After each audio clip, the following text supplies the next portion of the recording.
ইফতারে যদি এরকম মচমচে সিঙ্গারা থাকে তাহলে ইফতারটা বেশ জমে যায় না? আসসালামু আলাইকুম, hello viewers, welcome to my channel. কেমন আছেন সবাই? নিশ্চয়ই খুব ভালো আছেন। আপনাদের দোয়া অনুপ্রেরণায় আমিও খুব ভালো আছি। সবাইকে রমজান মোবারক দিয়ে চলে আসলাম নতুন আরেকটি রেসিপি নিয়ে। আজকের রেসিপি সবজি সিঙ্গারা। তাহলে চলুন সবজি সিঙ্গারার রেসিপি আপনাদের সঙ্গে শেয়ার করি।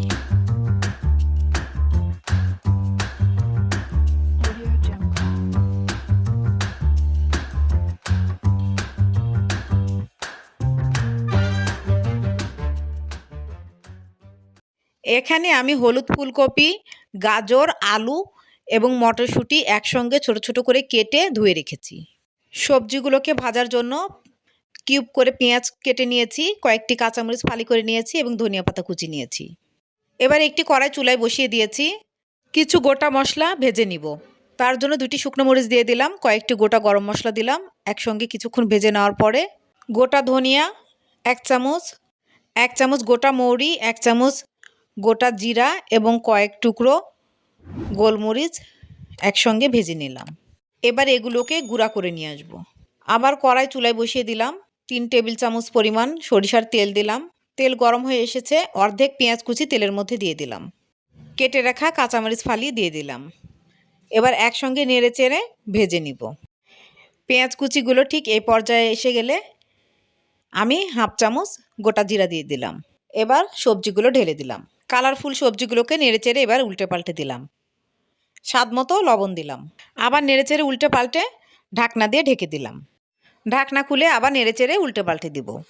সিঙ্গারার সবজির রান্নাটা প্রায় হয়েই এসেছে। আমি টেস্ট করে দেখলাম, সামান্য পরিমাণ লবণ দিয়েছি এবং 1/2 চামচ চিনি দিলাম।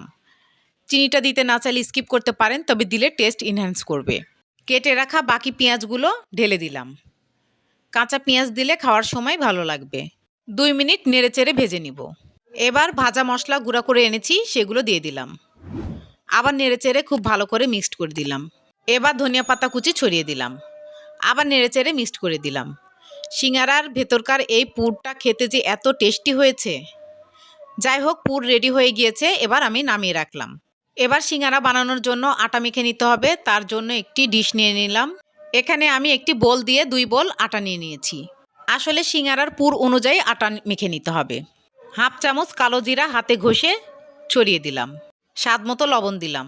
1 চামচ চিনি দিলাম। চিনিটা না দিতে চাইলে স্কিপ করতে পারেন, তবে দিলে টেস্ট এনহ্যান্স করবে। মাঝখানে ফাঁকা করে নিলাম। এবার 2 টেবিল চামচ পরিমাণ সাদা তেল দিয়ে দিলাম। তেল দিয়ে আটাটাকে খুব ভালো করে আগে মাখিয়ে নিতে হবে। আমার মনে হলো তেল কম হয়েছে, তাই আরেকটু তেল দিয়ে দিলাম। আবার ভালোভাবে মাখিয়ে নিলাম। তেলের পরিমাণ ঠিক হয়েছে কিনা দেখতে হলে যে এইভাবে আটাটা হাতে মুঠ করে নিলে মুঠ হয়ে যাবে, আবার ছেড়ে দিলে ঝুরঝুর করে ভেঙে যাবে। এরকম হলে বুঝতে হবে যে তেলের পরিমাণ ঠিক হয়েছে। এবার অল্প অল্প করে পানি দিয়ে আটাটাকে মেখে নিব। এইভাবে আমি অল্প অল্প করে পানি দিয়ে একটি নরম ডো বানিয়ে নিলাম। হাতের উপরে তেল নিয়ে আটার উপর দিয়ে মাখিয়ে দিলাম। এতে ডোটা সফট থাকবে। আধা ঘন্টার জন্য আমি একটি ঢাকনা দিয়ে ঢেকে সাইডে রেখে দিলাম। 30 মিনিট পর ফিরে আসলাম। ঢাকনা খুলে আটাটাকে আবার একটু ভালো করে মথে নিব। খুব ভালো করে মথে নিয়েছি। এবার মাখানো আটাটাকে 2 ভাগ করে সমানভাবে কেটে নিব। 1 ভাগ সরিয়ে রাখলাম, আর 1 ভাগকে এভাবে লম্বা করে নিয়ে আবার নাইফ দিয়ে ছোট ছোট করে লেচি কেটে নিব। এতে করে সিঙ্গারা বানানোর রুটিটা সমান হবে। ছোট ছোট সব ভাগগুলো এক সাইডে সরিয়ে রাখলাম এবং একটি ভাগ নিয়ে আমি সিঙ্গারা বানানোর জন্য রুটি বেলে নিব। সামান্য পরিমাণ আটা নিয়ে নিলাম এবং লম্বা করে একটি রুটি বেলে নিলাম। এবার নাইফ দিয়ে মাঝখান দিয়ে 2 ভাগ করে নিলাম। 1 ভাগ এবার সিঙ্গারা বানানোর জন্য হাতে যেইভাবে পানি দিয়ে দেখুন মুড়িয়ে নিচ্ছি। আপনারা সবাই সিঙ্গারা বানাতে পারেন, তবুও আমি একটু দেখানোর চেষ্টা করলাম।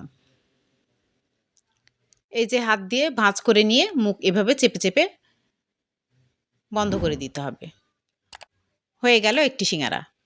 বোঝার সুবিধার্থে আমি আরেকটা বানিয়ে দেখাচ্ছি।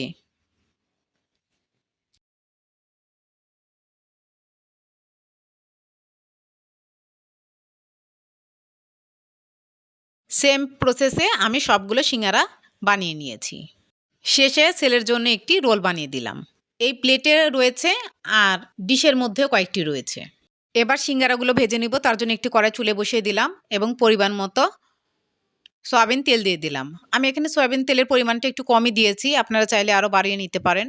কারণ আমরা সয়াবিন তেল খাই না, সরিষার তেল খাই, এই সয়াবিন তেলগুলো ফেলে দিতে হয়। এজন্য আমি অল্প পরিমাণে তেল দিয়েই সব কিছু ফ্রাই করে নিই। তেলটা বেশি গরম হওয়া যাবে না, হালকা হিট, আপনারা দেখে বুঝতেই পারছেন বুদবুদ উঠছে। এ পর্যায়ে সিঙ্গারাগুলো একটা একটা করে তেলের মধ্যে দিয়ে দিলাম এবং লো হিট রেখেই সময় নিয়ে সিঙ্গারাগুলো ভেজে নিতে হবে, তবে মুচমুচে হবে, নয়তো উপর থেকে পুড়ে যাবে আর ভিতরে ক্রিস্পি হবে না। সিঙ্গারাগুলোকে আমি একটা একটা করে এবার উল্টে দিচ্ছি। বাই দ্য ওয়ে, আমি রুথি। আমার চ্যানেলে নতুন হয়ে থাকলে প্লিজ সাবস্ক্রাইব করবেন, পাশে থাকা বেল নোটিফিকেশন অল সিলেক্ট করে রাখবেন, তাহলে যখনই আমি নতুন ভিডিও আপলোড করব তার নোটিফিকেশন সবার আগে আপনার কাছে পৌঁছে যাবে। লাইক কমেন্ট করবেন। যারা ফেসবুক ও ইনস্টাগ্রাম থেকে দেখছেন প্লিজ পেজটাকে ফলো দিয়ে রাখবেন, লাইক এবং কমেন্ট করবেন। যারা অলরেডি লাইক কমেন্ট সাবস্ক্রাইব এবং ফলো দিয়েছেন তাদেরকে ম্যানি ম্যানি থ্যাঙ্কস। যেসব কলিজার ভাইয়া ও আপুরা সব সময় আমার পাশে থাকেন তাদেরকেও ম্যানি ম্যানি থ্যাঙ্কস। এভাবে সময় নিয়ে দুই পাশ উল্টে পাল্টে লাল কালার করে সিঙ্গারাগুলোকে ভেজে নিতে হবে।